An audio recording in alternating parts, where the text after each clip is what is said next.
కుమార్ గారు, అంటే ఈ ఏవైతే వృధాగా వెళ్తున్నాయో నీటిని వాటిని ఉపయోగించుకుంటున్నాం, దానివల్ల తెలంగాణకి ఎటువంటి నష్టం లేదు అన్నట్టుగా కూడా ఏపీ మంత్రులు వాళ్ళు మాట్లాడుతున్నటువంటి పరిస్థితి ఏపీ ప్రభుత్వం నుంచి. సో ఏం చెప్తారు దానికి? మీరు క్లియర్ పిక్చరైజేషన్ ఏమి ఇస్తారు? క్లియర్ ఏం లేదండి. వృధాగా పోతున్నాయి, అందరికీ హక్కు ఉంటుంది. వృధాగా పోతున్నాయి అంటున్నారు. వృధాగా పోయేది ఎవరు నిర్వచించాలి? 3000 టీఎంసీలు పోతున్నాయి అన్నారు. 3000 టీఎంసీలు పోతుంటే వృధాగా పోతున్నాయి. మిగులు జలాలు వేరు, వరద జలాలు వేరు, పోయేది వేరు. అందుకే ఇది ఎవరు నిర్వచించాలి?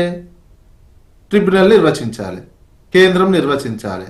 మరి వాళ్ళు నిర్వచించినాక మీరు 3000 టీఎంసీలు పోతుంటే 3000 టీఎంసీలో మళ్ళా మహారాష్ట్రకి, కర్ణాటకకి, మనకి అది చేస్తారు. ఆ వరద జలాలను కూడా ఆంధ్రప్రదేశ్కి, తెలంగాణకి, ఆంధ్రప్రదేశ్కి విభజన చేస్తారు. ఎవరు ఎంత ఎంత వాడుకోవాలి అనేది. మరి ఆ విభజన జరిగేంత వరకు, ఆ కేటాయింపులు జరిగేంత వరకు ఆగాలి. లేదా నువ్వు తెలుగు జాతి అనేది అంటున్నావు కదా, తెలుగు జాతి, వామ్మో తెలుగు జాతి ఐక్యత, కొట్టుకోవద్దు, అన్నదమ్ములం బాగుండాలి, ఇవన్నీ అంటున్నారుగా. అటువంటిప్పుడు ఏం చేయాలి? మీరు రెండు ముందు మనం బాగుపడాలి, భయ్ తెలుగు వాళ్ళం బాగుపడాలి అనేది నిజంగా ఉంటే చంద్రబాబు నాయుడు ఏం చేస్తారు? రెండు రాష్ట్రాలకు జీవితాంతం ఎవరు ఇక భూ ఉన్నంత కాలం తెలంగాణ కావచ్చు, ఆంధ్రప్రదేశ్ కావచ్చు, ఎంత జనాభా అయినా పెరగని, ఏమైనా కానీ నీళ్లు నువ్వు తెలుగు జాతికి గొప్ప పని చేయాలని అనుకుంటే ఏం చేయాలి? నేను ఎందుకు 2 రాష్ట్రాలకు ముఖ్యమంత్రినే కదా, నేను అయినా ఇంతకుముందు ఉమ్మడి రాష్ట్రంలో ఉన్న అంత ఉంటే నా వల్లనే ఇంత నష్టం కూడా జరిగిందని ఏమైనా పశ్చాత్తాప పడి చేయాల్సిన పని ఏం చేయాలి? నిరంతరం 365 రోజులు Pulichintala, Nagarjuna Sagar, Srisailam full tank level ఉంచాలి. ఆ లెవెల్లో మనం ఫుల్ ఉంచుకోవాలి. ఫుల్ ఉంచుకోవడం నీకు ఎన్ని అంటే అన్ని వాడుకోవచ్చు. 2 రాష్ట్రాలు అన్లిమిటెడ్. మరి ఆ ప్రపోజల్ ఉంది కదా. తెలుగు జాతి మీద ప్రేమ ఉంటే చంద్రబాబు నాయుడు చేయాల్సిన పని అది. ఒకవేళ అప్పుడేంది, 2 రాష్ట్రాలు కూర్చొని ఈడ సమ్మక్క సారక్క నుంచి ఎత్తిపోసుకుంటా ఈ 3 ప్రాజెక్టులు నింపితే అన్లిమిటెడ్గా ఎవరికి ఇక పంచాయతీ ఉండదు. జీవితాంతం ఎన్ని తరాలు ఉన్నా ఏదైనా రాష్ట్రాల మధ్యలో పంచాయతీ ఉండదు. ఇక అవసరం అయితే ఇక కర్ణాటకతోటో తమిళనాడుతోటో మనకు వాళ్ళు అడుక్కోవాలి మనల్ని. ఆ రకమైనటువంటి పరిస్థితి ఉంది. చేసుకోవచ్చు. అంత రాజనీతిజ్ఞుడైతే, అంత ముందు చూపు ఉంటే, నిజంగానే చంద్రబాబు నాయుడు భారతదేశానికి ప్రధానమంత్రి అయ్యేంత శక్తిో, లేకపోతే అంత నాలెడ్జి, కాకపోతే అంత రాజనీతిజ్ఞత అంత ఉంటే ఆ పని చేస్తారు ఎవరైనా, తెలుగు జాతి మీద ప్రేమ ఉంటే. మరి అది ఎందుకు చేయట్లేరండి? అంత అవకాశం ఉన్న తర్వాత అది చేయకుండా సంకుచితత్వ మనస్తత్వంతో 3000 టీఎంసీలు అని ఎవరు చెప్పారు? ఉండొచ్చు. 3000 టీఎంసీలు ఉంటే ఏం చేయాలి? నువ్వు పై రాష్ట్రాలతో మాట్లాడి మనం ఇట్లా వాడుకుందామయా, వేరే రాష్ట్రం ఇక మళ్ళీ వేరే రాష్ట్రాలని ఇన్వాల్వ్ చేయడం ఎందుకు, మనం ఇట్లా వాడుకుందాము, మనం ఎవరికి ఇబ్బంది పడదు, నేను కూడా ఈ గతంలో తెలంగాణ ప్రజలు గతంలో సహకరించారు అనేది చేసి ఈ రకమైనటువంటి ప్రపోజల్ పెట్టి 365 డేస్ ఇబ్బంది లేకుండా జీవితాంతం ఎన్ని తరాలున్నా, ఎన్ని వేల సంవత్సరాలు భూమి ఉన్నంత వరకు, ఆకాశ సూర్యచంద్రులు ఉన్నంత వరకు, ఈ భూమి ఉన్నంత వరకు, తెలంగాణ ఆంధ్రప్రదేశ్ ఉన్నంత వరకు నీళ్ల కొరత రాకుండా చేసిపోవాలి. అంత ఉంటే రాజనీతిజ్ఞుడైతే స్వార్థము, సంకుచిత్వం కేవలం పోలవరం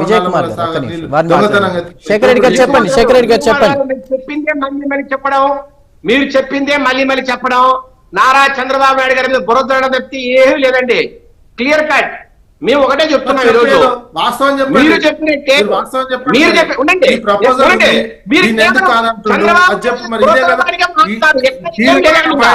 తెలుగు జాతి అనే పదం వచ్చింది అన్నందుకు, తెలుగు జాతి పదం వస్తే ఏం చేయాలండి?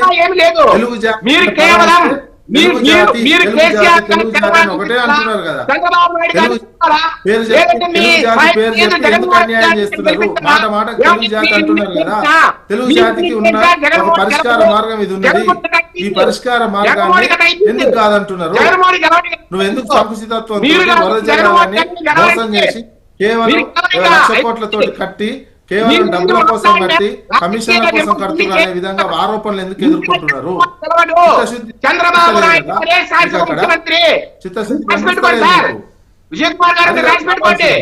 అది మీరు వదిలిపెట్టి కేవలం మీరు చంద్రబాబు పై రాష్ట్రం మీద దోషేస్తాం, పై రాష్ట్రం వాళ్ళని తీసుకొస్తాం, ఎక్కడుందండి సరిగ్గా బిడ్డు? మీరు కాళేశ్వరం కట్టినప్పుడు 250 టీఎంసీలు, అమిత్ షా నా జేబులోనే ఉన్నాడు, నా ఇష్టం ఉన్నట్టు చేస్తా అంటే పై రాష్ట్రం వాళ్ళు చూస్తూ ఊరుకోవాలనా? పై రాష్ట్రం నీకేంది? ఇద్దరు ముఖ్యమంత్రులు మాట్లాడుతున్నారు, మీరు కాళేశ్వరం కట్టి రాజనీతి ప్రదర్శిస్తలేదు కదా, అంత రాజకీయ నాయకులు వివరించట్లేదు కదా, రాజకీయ నాయకులు వివరించట్లేదు. సంకుచితత్వ మనస్తత్వంతో పూర్తి స్వార్థంతో మొత్తం లక్షకోట్లతోటి ఎలక్షన్లు బయటపడాలని, నెక్స్ట్ ఎలక్షన్లకు ఈ పోలవరం నల్లమల సాగర్ తోటి వచ్చే డబ్బులతోటి ఎలక్షన్లు బయటపడాలని ఇంటెన్షన్ కనిపిస్తుంది. తెలుగు జాతి భావాలు కనిపిస్తున్నాయండి. టాపిక్ మీద మాట్లాడదండి. తెలంగాణ ప్రభుత్వాన్ని కూడా ప్రశ్నిస్తున్నాము. తెలంగాణ ప్రభుత్వం కూడా రిట్ పిటిషన్ ఎట్లా ఇస్తారండి? ఉద్యోగానికి దరఖాస్తు పోయి నీకే ఉద్యోగం కావాలో ఆ ఉద్యోగం అడగకుండా వేరే ఉద్యోగం అడుగుతారు. అప్లికేషన్ పెట్టడమే తప్పుడు అప్లికేషన్ పెడతారండి. ఇంత పెద్ద అనుభవం ఉన్నటువంటి వాళ్ళు అప్లికేషన్ పెట్టడమే తెలియదు, దరఖాస్తు పెట్టడమే తెలియదు. ఈ రకమైన ఓకే, మీరు ఒక ప్రశ్న లేవనెత్తారు, డిస్పోజ్ చేయడానికి వాదిన కారణం అది అది ఒక నిమిషం విజయ్ శేఖర్ రెడ్డి గారు ఒక్క నిమిషం విజయ్ కుమార్ ఒక్క నిమిషం ఒక్క నిమిషం శేఖర్ రెడ్డి గారు ఒక్క నిమిషం. రాహుల్ గౌడ్ మీరు చెప్పండి ఎవరి వాదన క్లియర్ గా ఉంది, వాదనని బేస్ చేసుకునే కూడా ఇది డిస్పోజ్ చేయడం జరిగిందా? ఏమంటారు రాహుల్ గౌడ్ గారు? ఏపీ వాదన క్లియర్ గా ఉందా? ఒక్క నిమిషం శేఖర్ రెడ్డి గారు ఒక్క నిమిషం. కమిటీ చేస్తారు, దాన్ని డిసైడ్ చేసిన ఎవరి వాదనలు వాళ్ళ ఒక్క నిమిషం విజయ్ గారు ప్లీజ్ ఒక్క నిమిషం. రాహుల్ గారు కోర్టులో న్యాయ వ్యవస్థ చట్టాల ధర్మాల ప్రకారంగా ఇరు రాష్ట్రాల తీరుగా ఎవరి వాదనలు వాళ్ళ వాదనలు ఉంటాయి. ఇప్పుడు ఆంధ్ర రాష్ట్ర వాదన ఒక తీరు ఉంటే తెలంగాణ రాష్ట్రంలో వాదన ఇంకో తీరు ఉన్నది. మేమేమంటున్నాం, ఇప్పుడు ఈ వాదనలు ఇట్లే పెట్టుకుంటూ పోతుంటే వాదనలు పెట్టుకుంటూ పోవాల్సి వస్తూనే ఉంటది. ఇప్పుడు మేమైనా ఏమో ఊకోము, వాళ్ళైనా ఊకోరని వాళ్ళు అంటారు కదా, మేము కూడా ఏమో ఊకోము. కానీ వస్తున్న కామెంట్స్ బలహీనమైన రిట్ పిటిషన్ వేశారు కాబట్టి గిఫ్ట్ గా ఇచ్చారని అంటున్నారు కదా. ఇప్పుడు ఇక్కడ ప్యానెల్ లో ఉన్న చర్చ కూడా అలానే.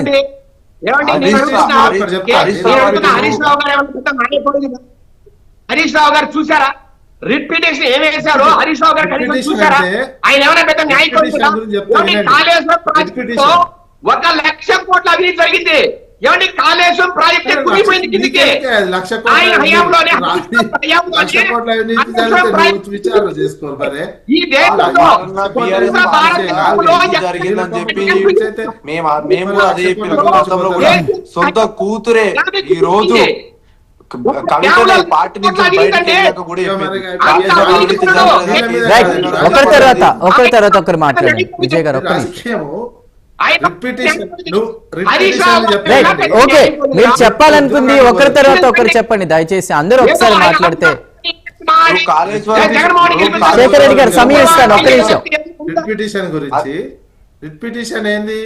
మీరు వేయాల్సింది సూట్ వేయాలి, సూట్ వేసే బదులు రిట్ పిటిషన్ వేసారు. ఇంత తెలివి, ఇంత పెద్ద వ్యవస్థ, ఇంత పెద్ద ప్రభుత్వము, కేంద్రంలో ఉన్న అభిషేక్ సింగ్ కావచ్చు, అడ్వకేట్స్ వీళ్ళందరూ ఉన్న తర్వాత నువ్వు ఏ దరఖాస్తు పెట్టాలో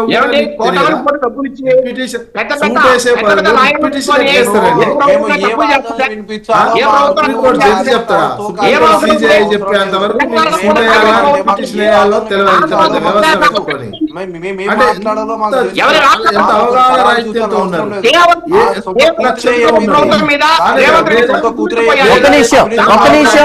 శేఖర్ రెడ్డి గారు రాహుల్ గౌడ్ గారు ఒక్క నిమిషం. శేఖర్ రెడ్డి గారు ఒక్క నిమిషం. రాహుల్ గౌడ్ గారు ఒక్క నిమిషం. విజయ్ కుమార్ గారు నాదో ప్రశ్న. మీరు విశ్లేషకులుగా వచ్చారు, ఎవరిని ఏది సమర్థిస్తున్నారు, ఏది విమర్శిస్తున్నారు క్లియర్ గా చెప్పండి. లేదు ఇప్పుడు కాంగ్రెస్ ప్రభుత్వానికి సంబంధించి ఒక నిమిషం. ఉద్యోగము నువ్వు ఉద్యోగం క్లర్క్ ఉద్యోగానికి వచ్చి క్లర్క్ విజయ్ కుమార్ గారు, మీరు నా ప్రశ్న వినలేదు. విజయ్ కుమార్ గారు, మీరు విశ్లేషకులుగా వచ్చారు, వన్ సైడెడ్ గా మాట్లాడుతున్నారు. లేదు, ఒక్క నిమిషం.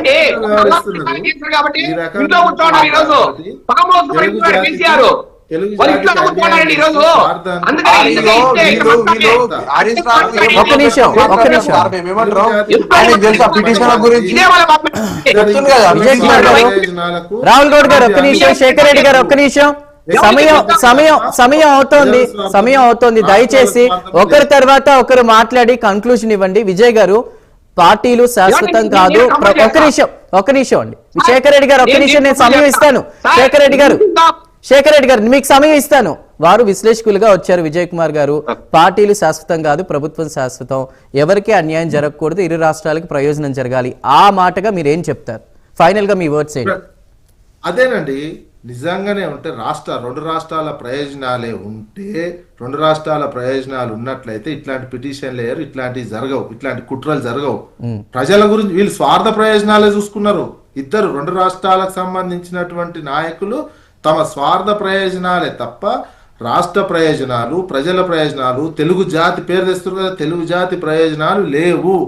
ఒకరికోలు స్వార్థమే, రాజకీయ స్వార్థము, ఆర్థిక స్వార్థంతోటే ఈ పని చేస్తున్నారు తప్ప రాష్ట్ర ప్రయోజనాలు, రెండు రాష్ట్రాల ప్రయోజనాలు ఎక్కడా లేవు.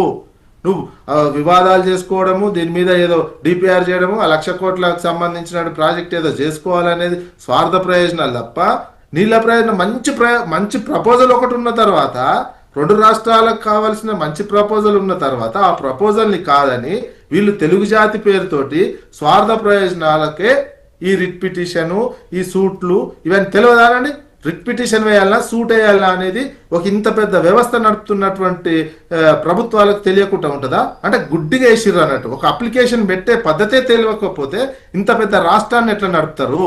ఒక అప్లికేషన్, ఓ దరఖాస్తు, సిజేఐ అంటున్నాడు.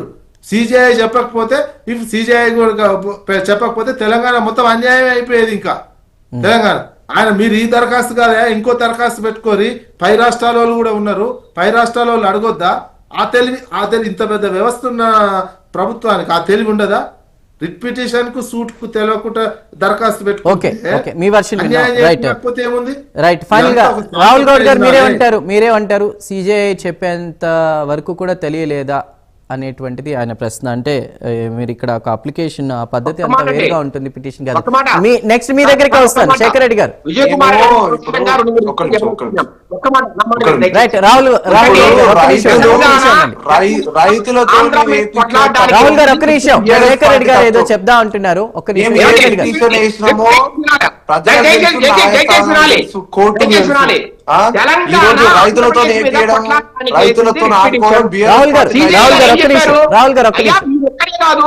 ఆంధ్రప్రదేశ్ ఒక్కటే కాదు, దీంట్లో మహారాష్ట్ర ఉంది, తర్వాత అట్లాగే కర్ణాటక ఉంది.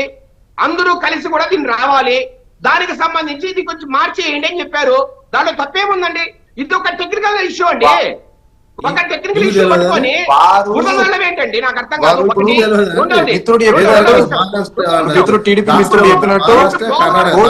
కూడా అదే ఇచ్చింది, మహారాష్ట్ర కర్ణాటక వారి వాదనలు వినాలని చెప్పి అదే చెప్పింది. ఆ వాదనలు విన్నాకనే తెలిసిపోతుంది చంద్రబాబు నాయుడు ఈ పిటిషన్ వేయించింది అని తెలుగుదేశం వాళ్ళ వాదంతో తెలిసిపోతుంది. చంద్రబాబు నాయుడు చేసుకోండి, అర్థమైపోతుంది. ఫైనల్ గా రామారావు గారు మీ మాట ఏంటి? నాగార్జున సాగర్ కి వాటా ఆంధ్రప్రదేశ్ కి ఇచ్చిన బిఆర్ఎస్ పార్టీ 10 సంవత్సరాల పాలన ఉన్నప్పుడు అప్పుడు రేవంత్ రెడ్డి గారు సార్ మొన్న తిట్టింది కదా రేవంత్ రెడ్డి. ముఖ్యమంత్రి ఉన్నాడు, వీళ్ళ చరిత్ర ఈ రోజు మాట్లాడతారు. శేఖర్ రెడ్డి గారు ఒక్క నిమిషం. రామారావు గారు మీరు చెప్పండి ముగిద్దాం. రామారావు గారు అది 3,000 రైట్. రామారావు గారు ప్లీజ్ ఆ నీళ్ళను సముద్రం చెప్పండి.